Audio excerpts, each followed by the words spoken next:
This is a chess study that even the legendary world champion Gukesh did not solve without some help. So have a go at this one. This is white to play and win, and we have to find some way to either checkmate the king or win material here. So have a go, see what you can find. It is a tough one, so think outside of the box, or in the box. I mean, in the 8x8 square. You don't want to think too much outside. Still in the box, but yeah, see what you can come up with, and I'll see you after 10 minutes of thought. I'm back, and I've only been back for 2 seconds, but let's go through this solution. So the first moves you consider in a position like this, to me, it was actually obvious what the first move was, and Gukesh played it immediately, actually. So he saw this first move very easily. A move like rook f2 would not work, so this is a simple check. And what you're trying to do, you're trying to hunt down this king. It makes sense, but this is the issue. Let's count the material. We have a bishop knight, they have a bishop knight, 2 rooks for both sides, queen, and they have a queen, and they have 3 pawns. So this king will just run away. We take the pawn, okay, I'll run away. We give a check. Okay, I think here they either take or they just run away. Yeah, they just run away, and there's nothing special here. Bishop comes here, your rook is pinned, and it's quite equal. The engine gives this minus 0.1, so slightly better for black, but nothing special here. So that is not winning. So we don't just want to give blind checks. The same thing goes for queen f3. Queen f3 equally doesn't work. King e7, and the king just runs away. So we can't go for these. Now, the move is quite easy if you really think about what this puzzle needs. This king is on a precarious square, f6. We're really trying to trap this king in, so how can we do it? Well, the move that comes to mind immediately for me was rook e2. And if you see the video, I'll play it right now. Gukesh sees it immediately as well. What is the first move for white that comes to your mind? This is by Martin Minsky. Rook e2 is the first move that comes to me. Amazing. Now, rook e2, what it does is it cuts off this king from this file, so it can no longer escape, which is what we want.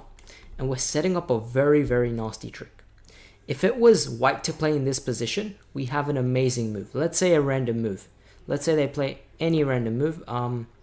Let's give them this move. So the knight comes here to b5. We're setting up this trick. Queen f3. If the king goes to g7, now we have the amazing move, queen to f6 check. Now if you take us, guess what this is? Knight h5 is checkmate. The king is checkmated. Have you ever seen a checkmate like this? Queen f6, king takes, and knight h5 is mate. Because what you've done is you've distracted the king via the queen, and otherwise if you didn't, knight h5 would not be mate because the king would just step back. But you have to bring the king here so that the knight covers both the squares. That is simply amazing. But the opponent doesn't give up that easily. They play this move, bishop e6 check. We hit the king. Now here's the part, this is the part where Gukesh didn't know the move immediately without some help from the person that was helping him at the time. Now here's an extremely difficult move, and it's very hard to find. You have to find a safe square for this king. You have 4 squares and only one is right. So immediately your mind goes to something like king f1. That's the move that's logical. I think Gukesh was considering this as well. But it doesn't work, and it doesn't work for a particular reason. They play this move, rook takes b3. And, well, now it simply doesn't work because you want the queen f3, queen f6 idea, right? Queen f3 is not going to work because they'll take with check. So this is really bad. So we can't go to f1. Let's say we go to g2. Now if we do the same thing, okay, they can't take us because now we have knight h5. This is still checkmate. But they can do something else. So after this move, king g7, queen f6, they don't have to take. They can simply go back. And this is not better for white. This is minus 1.3. There's actually no win here. Here we trade, and there's nothing here actually. They're just simply up 3 pawns, and they'll consolidate the position. So there's nothing there. So you actually have to play this amazing move, king to h1. Now what's the point? Rook takes b3, which is the move that we're going to play. Queen f3, you still can't take because of knight h5.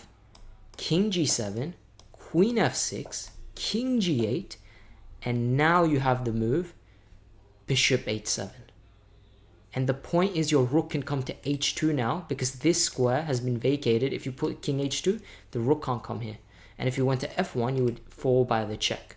So the rook can come to this square. So bishop h7, king takes h7, rook h2, and this is game over. So that is the solution to the puzzle. That's quite an insane one. You've got to trap the king and bring the queen back, sacrifice the queen, bring the knight in, and find a safe haven for this king. So leave a like if you enjoyed this one. Leave a comment if you have any other thoughts or suggestions or answers to this solution, and subscribe if you enjoyed as well. See you guys another day.